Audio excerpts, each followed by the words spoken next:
Y ya dijimos que se basó en las memorias de Pedro, ya dijimos que Juan Marcos era apóstol de Pedro, y ahora lo que sigue es decirles que Marcos basó el evangelio en la actividad de Jesús. Él veía a Jesús así, o sea, era un tipo, Juan Marcos, que él decía, no, yo veo a Cristo. ¿Cómo ves a Cristo?, le decían, y él decía, yo veo a Cristo como un hombre movido, un Dios, un hijo de Dios que se mueve, que va a las masas, que va de aquí para allá, que no se queda quieto. Yo veo a un Jesús activo, yo veo a un Jesús milagroso, yo veo a un Jesús así, que va y multiplica los panes. Yo veo a un Jesús que va y a donde están los leprosos y va a donde están ellos. Así lo veía él. Por eso es que así enfocó el evangelio, y por eso es que él le da el énfasis más grande a los milagros de Jesús. Digan, los milagros de Jesús. Los otros no tanto. Si ustedes empiezan a estudiar y se van a dar cuenta de estas cosas, los otros no tanto. Él sí decía, no, lo más importante son los milagros, los otros no. Y hoy todavía hay cristianos para los cuales lo más importante son los milagros. ¿Están mal? No están mal. Simplemente que hay ministerios diferentes. ¿Cómo dijiste tú? Siento que están desenfocados.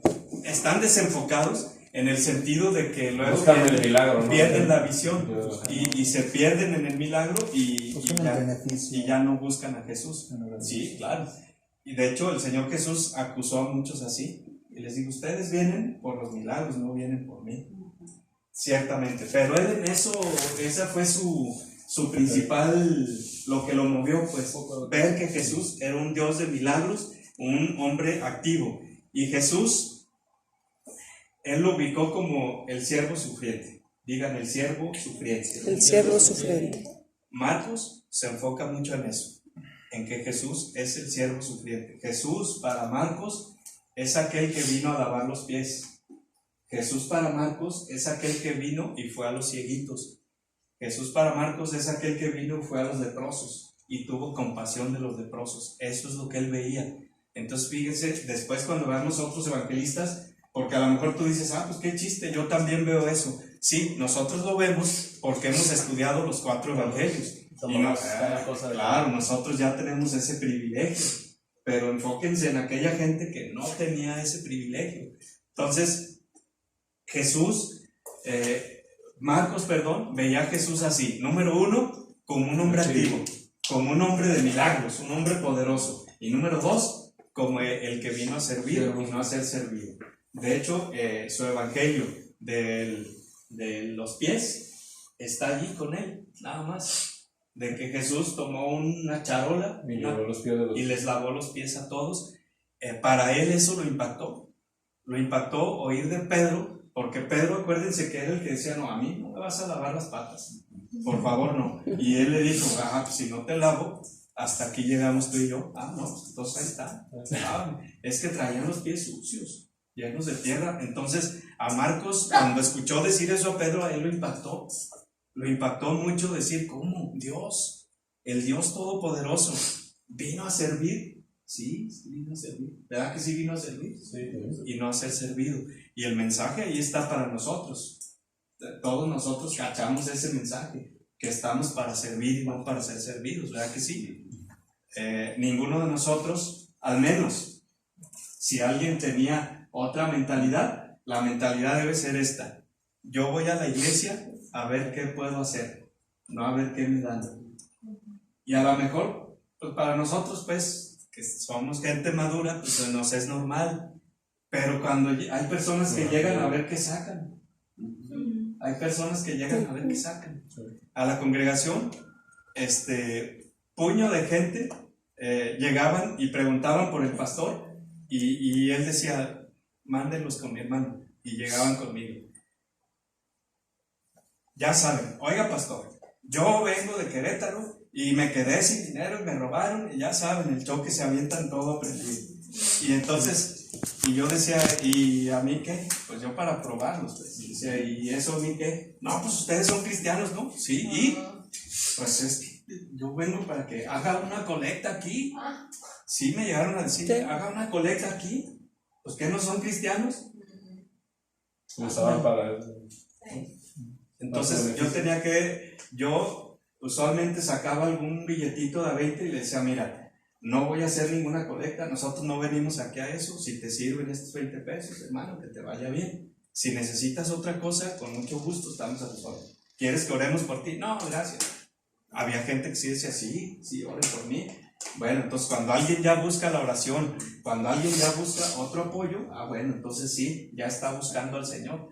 Pero regularmente no, agarran el dinero y se van, no quieren saber nada, son ladrones que ya se saben suben al camión y sueltan su discurso y van a una congregación y sueltan su discurso.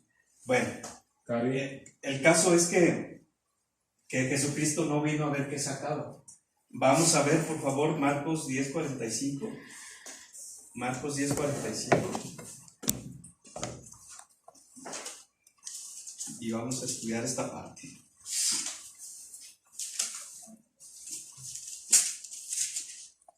Marcos 10:45. Y ahí está la declaración por boca del Señor Jesús que dice: porque el Hijo del Hombre no vino para ser servido, sino para servir y para dar su vida en rescate por muchos. Y dentro de esos muchos, ahí estamos nosotros.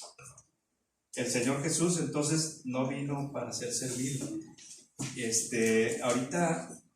Ahorita que estábamos cantando el canto ese que con el que alabamos al Señor, dejaste el trono por mí,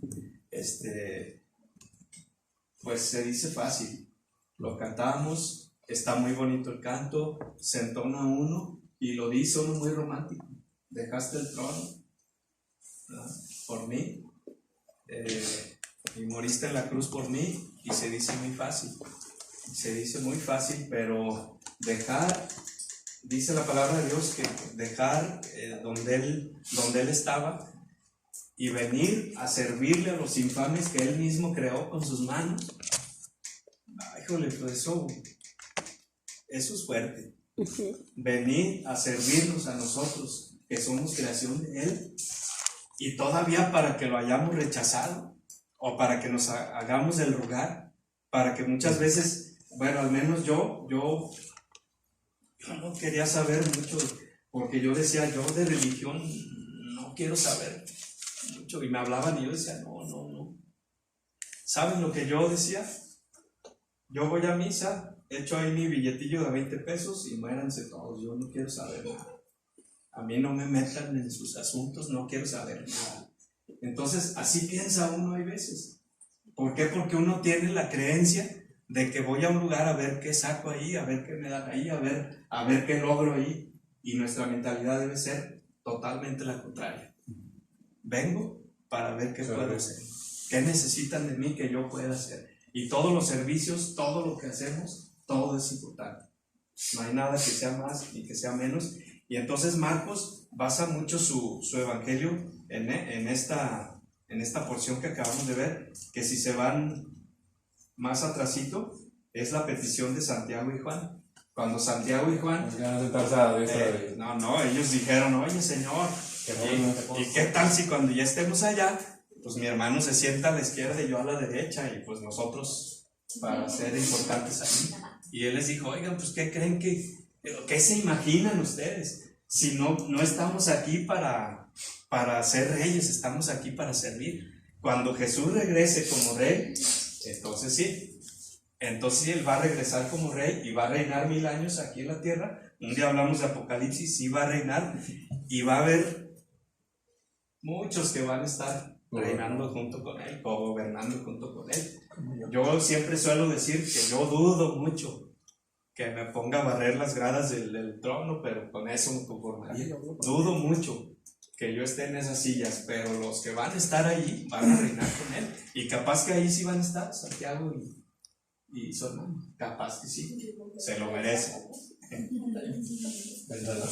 Es más, quito el que yo creo, van a estar, porque van a estar. Me estoy acordando que sí va a haber 12 tronos, para los apóstoles del Señor Jesús. La duda sería, ¿quién va a ocupar el lugar de Judas? Esa sería la duda. Yo creo que Ya me la aviento así. tú, bueno, Pues Pablo. yo pienso también que ¿Quién? pienso también Pablo. que Claro. el sustituto de Judas es Pablo. Aunque aquí los apóstoles en Hechos dice que se aventaron unos volados ahí para ver a quién ponían. Y mi opinión personal es que la regaron. Claro. Número uno, la regaron porque Dios no se mueve con voladitos y con rifas. Y número dos, porque ellos no eran los indicados para escoger. Era directamente, Jesús llamó a sus apóstoles y Jesús fue el que llamó a Pablo. Entonces, segurísimamente que esa silla va a ser de Pablo. Porque Judas, pues sabrá Dios dónde esté. Hagan sus apuestas. Hagan sus apuestas. Que sí va a estar mejor. Puede ser. Puede Toma. ser, porque si Judas se arrepintió, por supuesto que Dios lo perdonó, le pese a quien le pese. Le pese a quien le pese, si él se arrepintió. Claro. Si al final dijo, como el centurión romano, verdaderamente tú eras el Hijo de Dios, pues va a estar en su sitio. Y él va a salir el Señor y va a decir, ¿qué? ¿Quién tiene algo en contra? No, Señor. A ver, ahí le contesta. El Pablo, ¿verdad? Sí. Yo. Lo mato. El Pablo. El Pablo. Y yo. Y vuelve a matar Y yo, cristiano, Señor. es el Pablo. Muy bien. Otra cosa, ya dijimos dos cosas en las que Marcos hizo mucho énfasis. Una fue en los milagros de Jesús, ¿verdad? Y la otra fue en que Jesús es un siervo, lo vio como siervo. Ojo, porque los demás evangelistas no, Cuando los estudiemos van a ver que no, que ellos tienen otra óptica totalmente diferente. Pero Marcos, número uno, porque son tres cosas de Marcos, ya estamos terminando. Número uno, Marcos vio al Señor como un hombre activo, como un Dios de milagros. Salud. Marcos vio a Jesús como el siervo sufriente, como aquel del que profetizó Isaías, que iba a ser torturado y que iba a ir a la cruz. Y número tres, Marcos se basó mucho en las emociones de Jesús, los otros no. En las emociones, digan, en las emociones. En las emociones. Porque Jesús tuvo emociones. Todos sabemos, porque lo hemos escuchado, que Jesús fue exactamente igual que tú y que yo. Y si fue exactamente igual que tú y que yo, quiere decir que tú te has enojado, pregunto. Los que están aquí se han enojado, se han entristecido. Sí, se han entristecido. Han entrado en iras y contiendas. Sí, todo. Entonces, Marcos detectó eso del Señor Jesús y dijo, ándale, es igual, o sea, tiene pasiones igual que nosotros, tiene las emociones. Y detectó su compasión. Detectó la compasión de Jesús. Vamos a Marcos 1, 40, 41. Marcos 1, 40 y 41. Son tópicos nada más, no es predicación. Ahorita va a empezar la predicación. Sí, no vayan a decir que predica nada, ¿no? Son clases, son tópicos. Marcos 1, 41. Bueno, desde el 40. Dice ahí, Jesús sana a un leproso. Y luego dice, vino a él, o sea, Jesús, Marcos 1, 40 y 41, vino a él un leproso rogándole, e hincada de rodilla le dijo, si quieres, puedes limpiarme. Jesús teniendo ¿qué? Compasión, misericordia, extendió su mano, le tocó y dijo, quiero. O sea, pero yo quiero que se centren en que Marcos detectó, mira, tiene misericordia. O sea, se compadece de los leprosos. Y a lo mejor tú dices, pues sí, pues estaba enfermo. No, pero es que un leproso, en primer lugar, un leproso, lo decían los israelitas, es un inmundo. Si está leproso es por su pecado.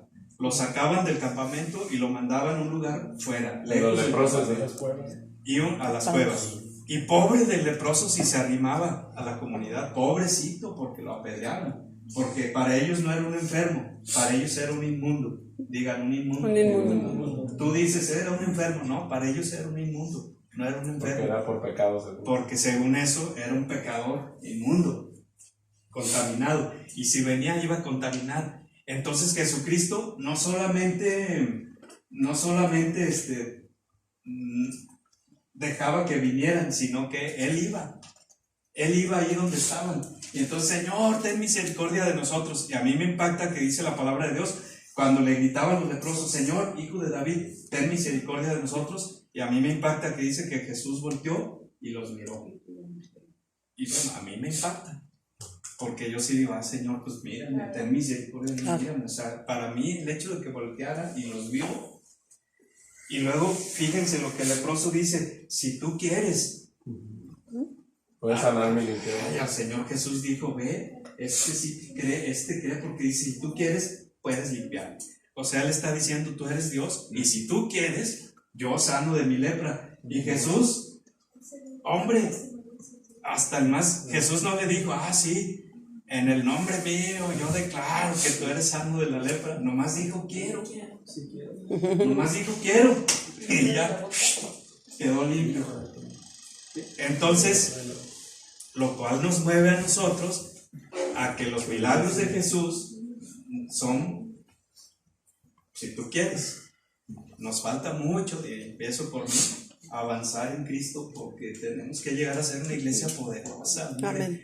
Para nosotros sanar un enfermo debería ser de párvulos, pero no podemos, porque no queremos, porque no tenemos esa visión que tenía Juan Marcos de Jesús. Si la logramos tener nosotros y decir, oye, yo ya estoy detectando que Él tiene misericordia y si quiere, pues tenemos que empezar a querer servirle al Señor. Bien, también en esa misericordia la detectó en Marcos 6:34. Vamos ahí, Marcos 6:34. 6:34. Allí es la alimentación de los 5,000. Marcos 6:34. Pero dice, y salió Jesús y vio una gran multitud y tuvo compasión de ellos. Sí, tuvo misericordia. O sea que lo movió a multiplicar los peces y los panes fue la misericordia, no el lucimiento, no el decir, ahorita van a ver, hijos de la mañana, vengan para que vean lo que yo soy capaz de hacer, sino que fue la misericordia. O sea, por favor, cachen mesa. Quiere decir, si tú logras, si yo logro que el Señor tenga misericordia de tu problema o del mío, o de tu enfermedad o de la mía, ya la hicimos, porque se va a derramar un milagro tremendo en la enfermedad. Así decimos, Señor, tú eres un Dios misericordioso, y si logro atraer tu atención hacia mí, ¿cómo se puede lograr eso? Hay que aprovechar la adoración. Cuando estamos en adoración es cuando tenemos que aprovechar la cercanía que tenemos con el Señor, porque en la adoración Él nos está dando chance de entrar hasta el lugar santísimo, hasta su mismísima presencia nos da chance. Y a lo mejor alguno de ustedes dice, ¿y eso qué? Pues que los de aquellos no podían, si entraban se morían, y nosotros podemos entrar, y si logramos atraer su misericordia, hombre, los milagros que vamos a jalar del Señor Jesús hacia nuestras vidas y hacia los de otros. Y por eso estamos aquí. Por eso estamos aquí, para decir, a ver, ¿qué voy a captar yo de lo que vio Juan Marcos para aplicarlo yo en mi vida? Si no, ¿qué chiste tendría? Nomás estudiar una biografía, pues diríamos, entren en YouTube y ahí está la biografía de Marcos y pues ya estuvo. Pero no es la biografía lo que nos importa. Si se fijan, no decimos dónde nació, no, porque eso no importa. Lo que importa es el ministerio tan tremendo que tuvo el hombre. Y luego, la misericordia de Jesús, Marcos 8, 1 y 2. Marcos 8, 1 y 2. Allí es la alimentación de los 4,000. Esos fueron otros que tragaron también con Jesús. No son los mismos, Les dio de comer primero a 5,000 y luego a 4,000. Dice, en aquellos días, como había una gran multitud y no tenían que comer, Jesús llamó a sus discípulos y les dijo, tengo compasión de esta gente. Tengo compasión de esta gente. Yo cerraría eso de la compasión diciéndoles que el Señor Jesús sí tiene compasión de los pobres, de los más necesitados, de los que de plano no tienen nada. El Señor Jesús sí tiene compasión, sí la tiene, pero ¿saben qué? El problema es que ellos no lo saben. Por eso nosotros, los que lo sabemos, tenemos que ir y decírselo. Tenemos que ir y decírselo. O sea, el vagabundo que toca la puerta, si nosotros como cristianos decimos, sí, toma el peso y lárgate, no estamos actuando como cristianos, no, porque a lo mejor tú puedes decir, no, pues, fui misericordioso. Es más, para no verme gacho, que saques un billete de a 500 y le digas, toma, aquí está, para que veas que soy misericordioso y lárgate de mi puerta. No estamos actuando conforme al Evangelio, no y no.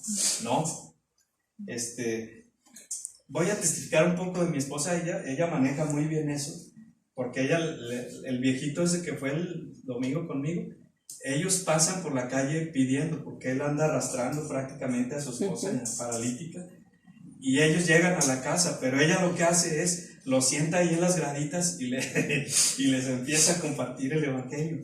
Y bueno, el domingo ya fue el Señor, ¿quiere ir a la congregación? Sí quiero ir, y fue. Ya viste que fue el Señor.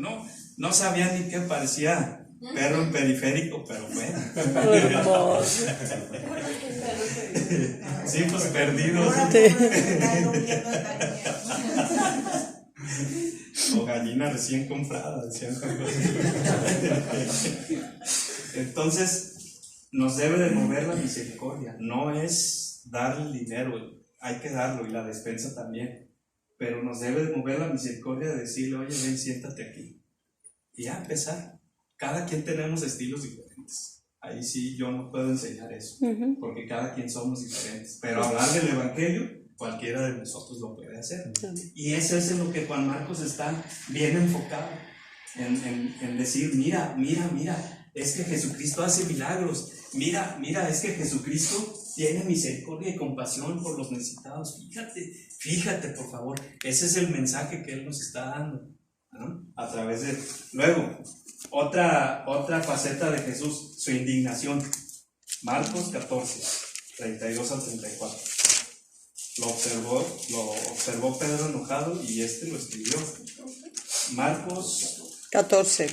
¿Qué dije? 3. 32 al 34. No, perdón, me equivoqué. Es Marcos 3, 4 y 5. Era para ver si estaban conmigo. Marcos 3, 4 y 5. Allí es el hombre de la mano seca. Y dice, en el 4 dice, Jesús les dijo, ¿es lícito en los días de reposo hacer el bien o hacer el mal? Salvar la vida o quitarla.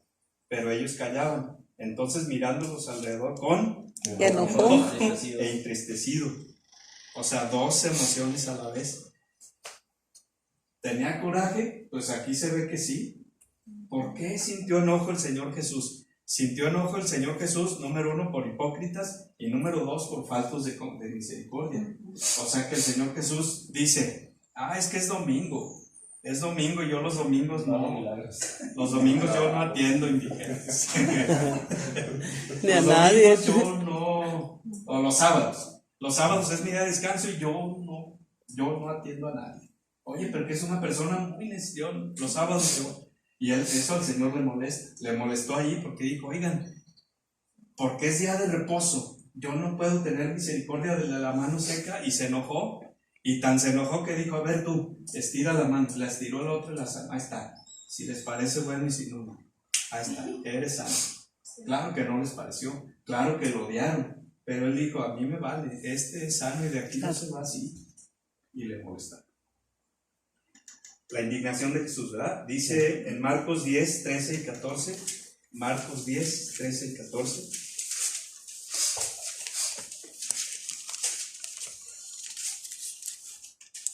Y 14. Ahí es donde bendice a los niños. Y le presentaban niños para que los tocara, y los discípulos lo reprendían a los que los presentaban.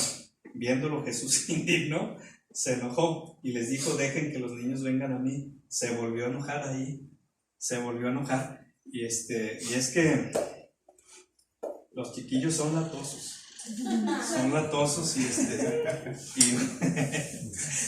y uno tiende a pensar que los chiquillos ni van a entender, hombre, ni para qué.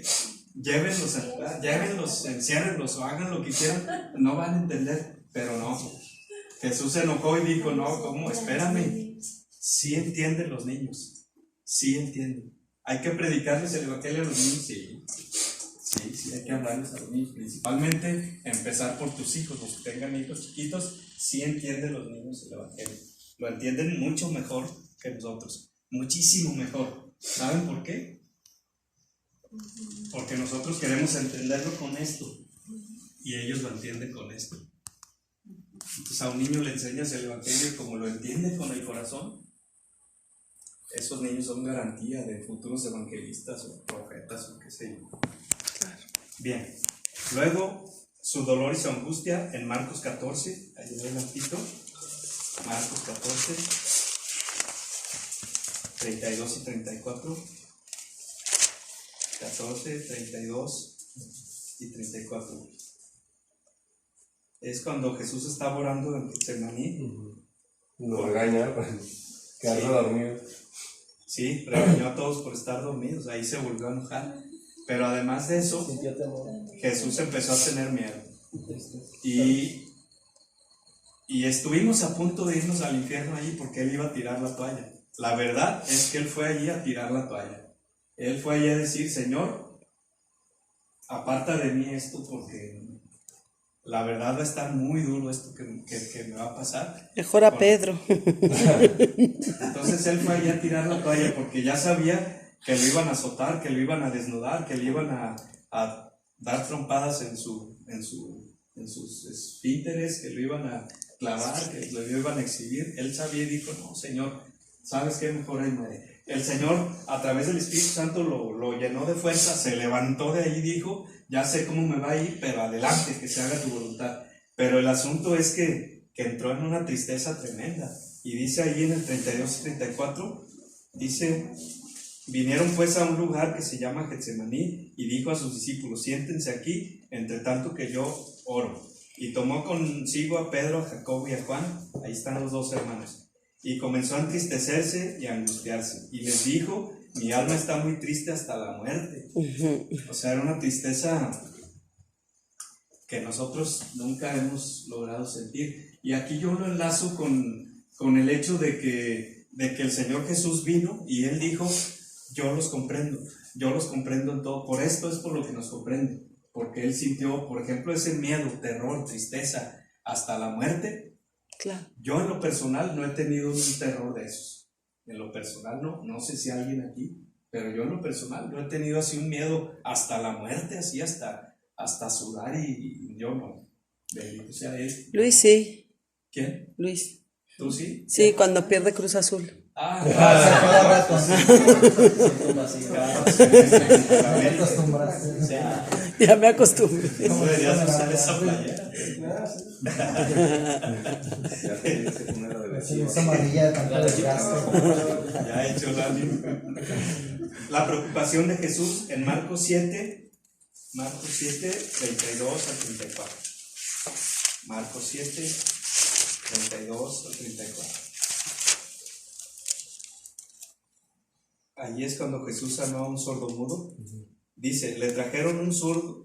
Zurdo también. A lo mejor era sordo y tartamudo, y le rogaron que le pusiera la mano encima. Y tomándole aparte de la gente, metió los dedos en las orejas de él y escupiendo tocó su lengua. Levantando sus ojos al cielo, gimió. Esa palabra gimió, traducida, quiere decir que se preocupó por esas personas.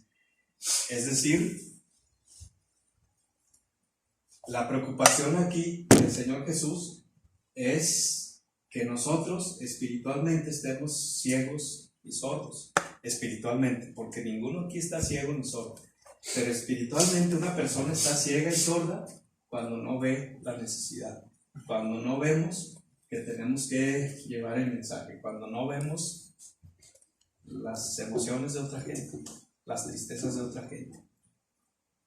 Entonces tenemos que aprender pues a tener compasión y misericordia y a ponernos en los zapatos de la otra gente, que se llama empatía. Luego, en Marcos 8, 11 y 12, Marcos 8, 11 y 12, allí es cuando le pidieron una señal. Vinieron entonces los fariseos y comenzaron a discutir con él, pidiéndole una señal del cielo para tentarle. y gimiendo, otra vez ahí está la palabra, preocupándose en su espíritu, dijo, ¿por qué piden una señal? De cierto les digo que no se les dará señal a esta generación. Le preocupa al Señor, y a nosotros también debe preocuparnos, que hay mucha gente que está más preocupada por los horóscopos y por cómo se van a dar las cosas, y luego hasta te preguntan, oye, ¿y el fin del mundo qué? ¿Qué va a pasar en el fin del mundo? ¿Cuándo es el fin del mundo? ¿Cómo van a ser estas cosas? Y a Jesús aquí se ve que no le agradan ese tipo de preguntas, hasta no le agradan, que dijo, ¿saben qué? Ya cállense todos, porque ni siquiera yo sé la fecha. Cállense ya, o sea, le molesta. ¿Por qué le molesta? ¿Por qué será que le molesta? Porque hay una falta de fe ahí. Porque nosotros, los que somos sus hijos, nosotros no debemos estarnos preocupados cuándo va a estar, sino todo lo contrario, estar anhelantes de que lleguen. Así es. Alguien Sí. dijo, alguien lo mencionó de ustedes, ¿no? El anhelo de que el Señor Jesús venga. Así es. Se supone que deberíamos estar diciendo, Señor, ya te estamos esperando, ven Señor Jesús, pero no, la gente, si ustedes se fijan, dicen, no, que no venga. Aquí estamos bien divertidos, aquí nos va bien, aquí queremos estar aquí, cuando lo que deberíamos de anhelar es estar allá, y eso le entristece al Señor, le entristece. Y yo creo que a cualquiera de ustedes, si fueran Él, si nos ponemos en su lugar, decir, oye, pues estos están valorando más lo que tienen ahí Sí. que lo que yo les voy a ofrecer. O sea, que quiere decir que no tienen tantas ganas de venir. Incluso las viejitas, cuando se están muriendo, tienen miedo los viejitos de morirse. No saben del seguro. ¿Mande? No saben del seguro.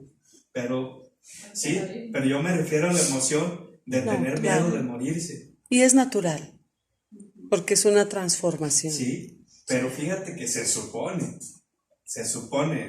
a ver si no me trago después mis palabras, pero se supone que cuando estemos ancianos, a punto de morir, debemos de estar, ya Señor, ya, qué alegría que estoy tan cerca de ti. Se supone, eso es lo que Él espera. Sí.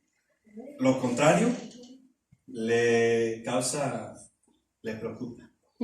Al Señor le preocupa lo contrario, le preocupa que nosotros estemos más ganosos de estar aquí que allá con Él. Y le preocupa. Es que hay algo raro allí, hay algo allí, ¿cómo dirían los psicólogos? Hay algo allí, no, pero la esquizofrenia ahí, hay algo esquizofrénico ahí de decir, pero ¿cómo? Si yo les dije y les prometí que iban a estar acá conmigo y que les iba a dar una morada y todo, y se ve que no la quieren. Se ve que prefieren quedarse allá. Bueno, no preocupemos al Señor, tampoco queramos morirnos. No. Imagínate, hoy vas y te duermes y dices, ya me voy a morir. Ya, ahora sí, no estoy diciendo eso. Bien, entonces, el mensaje central, ya para aterrizar esto, decía yo que son varias cosas las que Marcos nos enseña. A ver si vamos bien. La primera era que Jesús, díganme, es un hombre activo, es un Dios de milagros. La segunda, Milagros. que Jesús es un siervo que vino a servir y no a ser servido. Y la tercera, que tenía emociones igual que nosotros, y aún las tiene. Y una última, ya para terminar, es que Marcos, si ustedes leen el Evangelio, está empeñado en una cosa, y ya es la más importante de las cuatro, y con esto vamos a cerrar. La mera importante que Marcos quiere transmitir es que Jesús es el Hijo de Dios. Así es. Los otros no, porque vas a decir, no, pues Lucas también no. Después vas a ver que Lucas no. No que Lucas esté mal o que Marcos esté mal, simplemente cada quien su misión. Marcos está empeñado en que nosotros sepamos que Jesús es el Hijo de Dios. Y lo expresó varias veces. La primera vez que lo expresó es en el bautismo de Jesús, en Marcos 1:11. Regresamos. Marcos 1:11. Allí es en el bautismo de Jesús. En el bautismo de Jesús, en el 11, ya saben, Juan el Bautista bautiza al Señor y luego en el versículo 11 vino una voz del cielo que decía, tú eres mi hijo amado en quien tengo mi complacencia. ¿Sí? Nosotros creemos que Jesús es el Hijo de Dios, por eso no nos impacta. Pero es el mensaje central del Evangelio de Marcos. Entonces, ¿qué quiere decir? Que si a ti te llega un inconverso que te dice, es que ¿sabes qué? Mi problema es que yo no creo que Jesús sea el Hijo de Dios. Ah, pues vete a Marcos, llévalo a Marcos y discípulalo con Marcos. ¿Y me voy a entender? No lo discipules con Juan, discípulalo con Marcos. Claro. Ahora, esto se vuelve a ver en la transfiguración de Jesucristo, en el 9:7. En el 9:7.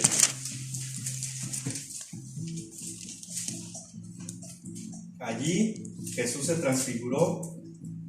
Les he platicado a la congre que allí fue cuando Jesucristo le cumplió su palabra a Moisés. Porque Dios, cuando Moisés sacó al pueblo de Egipto, Dios le dijo, los voy a llevar a la tierra prometida. Los voy a llevar a la tierra prometida. Y parece ser que a Moisés no se la cumplió. Porque cuando ya iban a entrar le dijo, súbete al monte, ve la tierra que te iba a dar y muérete. Y allí, a lo mejor tú dices, eso no tiene importancia, pero sí la tiene. Porque no sé a ti, pero hay personas en el mundo que sí estudian la palabra de Dios y que te pueden decir, ahí hay una incongruencia. Dios le prometió a Moisés la tierra prometida y no se lo cumplió. Entonces Dios no cumple lo que promete. Pues sí, pero resulta que 2000 años después aquí, Jesús le dijo, ¿sabes qué? Ahora sí, ¿te acuerdas que te dije que ibas a entrar a la tierra prometida? Pues vente. Y lo bajó. Y lo sentó ahí en el monte de El Sinaí. Y ahí le dijo, ahora sí, mijito, aquí está, cumplido, para que no digas que yo no cumplo lo que prometo. Y lo bajó a la tierra prometida. Y no nomás eso, sino que se puso a platicar allí con él. El Señor Jesús se puso a platicar con él. No sé qué le diría, pero pues yo creo que eso. a lo mejor eso. A lo mejor le dijo, Moisés, ¿te acuerdas que aquella vez te la hice gacha y te subí al monte y te moriste? Muchas carrillas que me aventé ahí. Y tú dijiste, Señor, pues me fallaste. Pues mira, aquí te estoy trayendo. Aquí, 2000 años después, pero te estoy trayendo. Qué bueno que no le prometió un Ferrari. Si no, lo hubiera traído hasta ahorita, hasta estas fechas. Sí. Pero, bueno, ¿cuál es aquí la idea? La idea es que a lo mejor te estás diciendo, ay, hermano, ¿sabe qué? Yo tengo un mes pidiéndole a Dios que me conceda tal cosa. Y eso es para reírnos y decir, pues en un mes, si duró 2000 años para que Dios me cumpliera la promesa, pues que te hace pensar que hay que tener paciencia. Hay que tener paciencia y Dios cumple. Pero lo hacen ver, pero también lo piden así como si fuera un genio de la lámpara, ¿no? Sí. Dame y lo hace. Soy la lámpara. ¿Y cuál es tu deseo? No, pues que me gane la lotería, sale concedido. No es así tan sencillo. Dios se va a tardar porque a él le dé su gana. Soberano. Bien. Entonces, el caso es que ahí en el 9:7, a lo que íbamos. Lo otro fue paréntesis. Descendiendo ellos del monte, les mandó que nada. ¿Dónde estoy? 9:7. Eres tú una nube bajo. 9:7, sí. Entonces vino una nube que les hizo sombra y desde la nube una voz que decía, este es mi hijo amado, a él oigan. En los otros evangelios está la transfiguración, pero no está ese detalle. Que otra vez Dios Padre vuelve a decir, este es mi hijo amado. Es la segunda vez que lo dijo. Y luego Jesús mismo lo dijo en Marcos 13:32. Marcos 13:32. 13:32. Allí es cuando Jesús está dando las señales del fin y les dijo, pero de aquel día y de la hora nadie sabe, ni aun los ángeles que están en el cielo, ni el Hijo. ¿Cuál Hijo? Si se fijan, está con mayúscula y se está refiriendo a él mismo. O sea que está diciendo, yo soy el Hijo de Dios. Yo soy el Hijo de Dios. Él mismo lo está diciendo. ¿Qué chiste tiene esto? Pues sí, que lo declare, que nosotros nos conste que Jesucristo es el Hijo de Dios por boca del Padre y por boca del mismo, y por boca de ¿quién más lo dijo? Por Jesús mismo. Bueno, Jesús mismo ante el concilio lo volvió a repetir ante el sumo sacerdote en Marcos 14, 61 y 62. Marcos 14, 61 y 62. Jesús estaba ya frente a Pilatos a punto de ser condenado a la cruz, y allí dice, mas Jesús callaba y nada respondía. El sumo sacerdote le volvió a preguntar y le dijo, ¿eres tú el Cristo, el Hijo del Dios bendito? Y Jesús le dijo, yo soy. Jesús volvió a asegurar que Él es el Hijo de Dios. Y Marcos, les digo, está empeñado en que nosotros detectemos que Jesús es